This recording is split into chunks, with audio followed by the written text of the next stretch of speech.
युधिष्ठिर ने कहा, अर्जुन ने कहा, कोई बात नहीं, यदि हम में ताकत होगी तो खंडप्रस्थ को इंद्रप्रस्थ बना करके रख दिया जाएगा। ध्यान रखें, हौसले बुलंद होना चाहिए।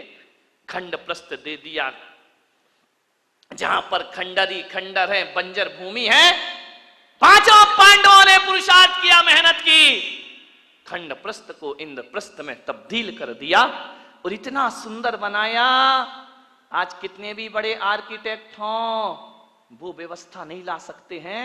कैसे लोग थे, कैसी बुद्धि थी उनकी, बिना पढ़े लिखे भी इतना सब कुछ कर लिया करते थे। इतना सुंदर महल बनाया, पूरी दुनिया में चर्चा हुई कि युधिष्ठिर अर्जुन ने इतना सुंदर इंद्रप्रस्थ बनाया है, हजारों लोग देखने जा रहे हैं, बहुत खूबसूरत।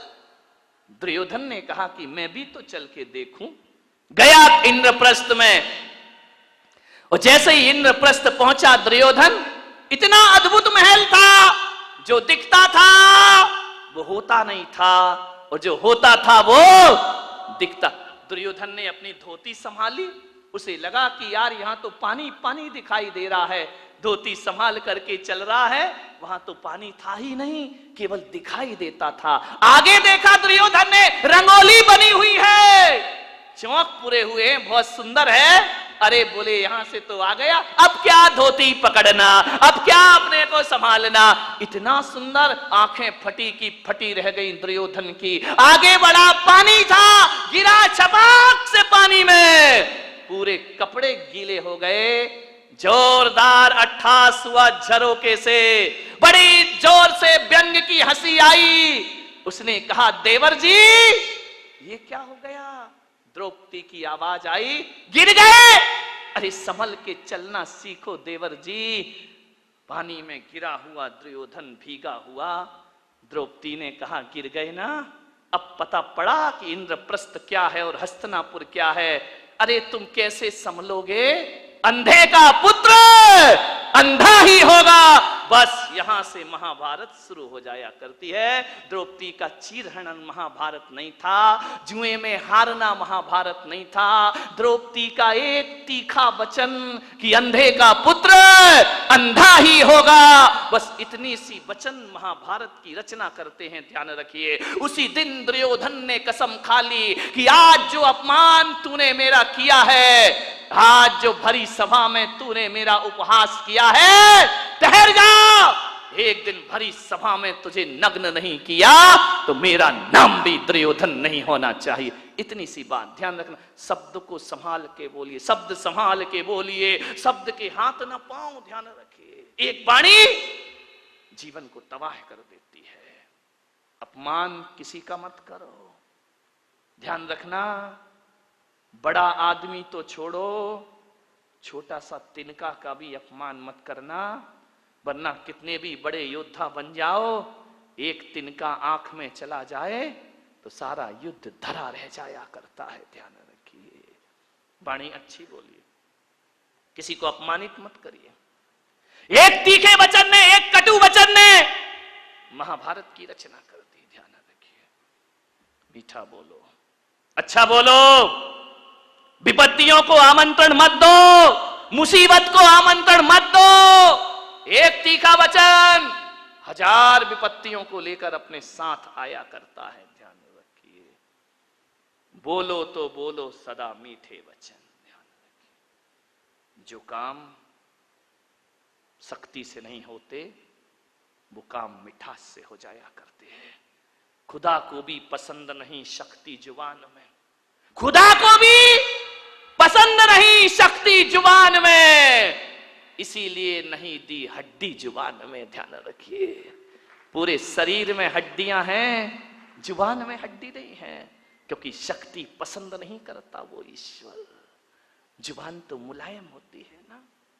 ध्यान रखिए, जुबान जितनी मुलायम है, वचन उससे ज्यादा मुलायम होना चाहिए। एक बात याद रखना, जुबान में हड्डी तो बिल्कुल नहीं होती, एक भी हड्डी नहीं है जुबान में। लेकिन एक बात याद रखना बारामती वालों, उसमें हड्डी तो एक भी नहीं होती है, लेकिन ताकत इतनी है कि सारी हड्डियां तोड़वा के रख देगी। ध्यान रखना, एक भी हड्डी नहीं बचेगी। यदि वो अपनी पे आ गई तो सारी हड्डियां तोड़वा देगी तुम्हारी। बहुत महत्वपूर्ण है जुबान का, ध्यान रखना। आंख एक है, आंख दो है, काम एक है। ये आंख भी देखती है, ये आंख भी देखती है। कान दो हैं, दायां कान भी सुनता है, बायां कान भी सुनता है। नासा द्वार दो हैं, दाई नासिका, रामदेव बाबा अनुलोम विलोम है ना, दो होती है। ध्यान रखिए, विचार कर। बड़ी दिक्कत हो गई इस देश में। किस्मत है मेरी कि इतनी महिलाएं और इतने पुरुष मेरे प्रवचन में आ रहे हैं, वरना टाइम किसके पास है? महिलाओं के पास तो और भी नहीं है। एक महिला से मैंने पूछा प्रवचन में नहीं आती, बोले नहीं आती महाराज। मैंने कहा क्यों नहीं आती है? बोले करूं क्या महाराज, रात को 12 बजे तक तो एकता कपूर जगाती है। रात को 12 बजे तक तो एकता कपूर नहीं सोने देती है, और सवेरे 4 बजे रामदेव बाबा जगा देते हैं। हम करें, कहां से आए तुम्हारे प्रवचन में? इतने बिजी हैं हम लोग। ध्यान रखिए, समझिए, मान्यवर। दो नासा द्वार है, काम एक ही है। दो हाथ है, काम एक ही है। दो पैर हैं, काम एक ही है। दोनों पैर चला करते हैं, लेकिन जुबान अकेली है, इकलौती है। इकलौती औलाद है अपनी लीलावती। साली लीला यही कराती है, यही रास लीला करा दे, यही राम लीला करा दे। लीलावती का सावधान, इस लीलावती से। 2 अंगुल की जुबान 5 फीट के शरीर का सत्यानाश करा सकती है। ध्यान रखिए, ये जो लीलावती बैठी है ना, इस पे कंट्रोल रखो। कंट्रोल कंट्रोल, ध्यान रखिए। ये जो लीलावती है बहुत नटखट काम करती है, पूरे शरीर में अकेली है, इकलौती औलाद है इस मुंह की। लेकिन एक बात ध्यान रखना, ये जो लीलावती है ना, है तो अकेली, काम डबल करती है। ध्यान रखना, एक चखना और एक बकना। ध्यान रखिए, जो 2 हैं वो एक काम करते, जो अकेली है वो ये चखती भी है। और मीठा खाना याद रहा, पर मीठा बोलना भूल गए। ध्यान रखिए, एक तोता तीखा तीखा खाता है, मिर्च खाता है तोता, मीठा मीठा बोलता है। और हम मीठा मीठा खाते हैं, बोल दो तीखा तीखा बोलते हैं हमें जुबान से। जुबान को संभाल के रखो, वाणी सुंदर बनाओ। एक कितनी भी सुंदर महिला हो, खूबसूरत महिला हो, आसमान से उतरी हुई परी हो, ध्यान रखना, आप सोचते हो ना कि थोड़ी सी लिपस्टिक से हम बड़े अट्रैक्टिव लगेंगे। नहीं नहीं, कौन बोला महाराज हमारे पीछे क्यों पड़े हो तुम? ध्यान रख, लिपस्टिक लगा के आप सोचते कि हम सुंदर हो गए हैं। मैं आपसे निवेदन करता हूं, ओंठ कितने भी सुंदर बना लो, कितने भी लिपस्टिक लगा लो, कितने भी पतले ओंठ हो जाएं तुम्हारे, कितने भी गुलाबी ओंठ हो जाएं, लेकिन वाणी कड़वी हो तो बताइए आपका सौंदर्य कितनी देर टिकने वाला है? ओंठों का सौंदर्य ज्यादा नहीं टिका करता है। मुझे तो समझ नहीं आता है, ये महिलाएं लिपस्टिक लगा के अपने को सुंदर समझती हैं, आदमी तो लिपस्टिक नहीं लगाता ना। नहीं, बारामती का मुझे पता, लगाते हो क्या?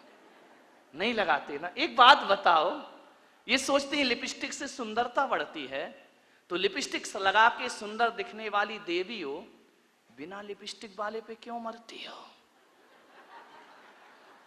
फैसला करो, फैसला।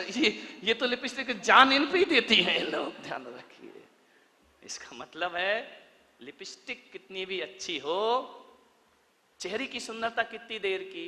आधे घंटे।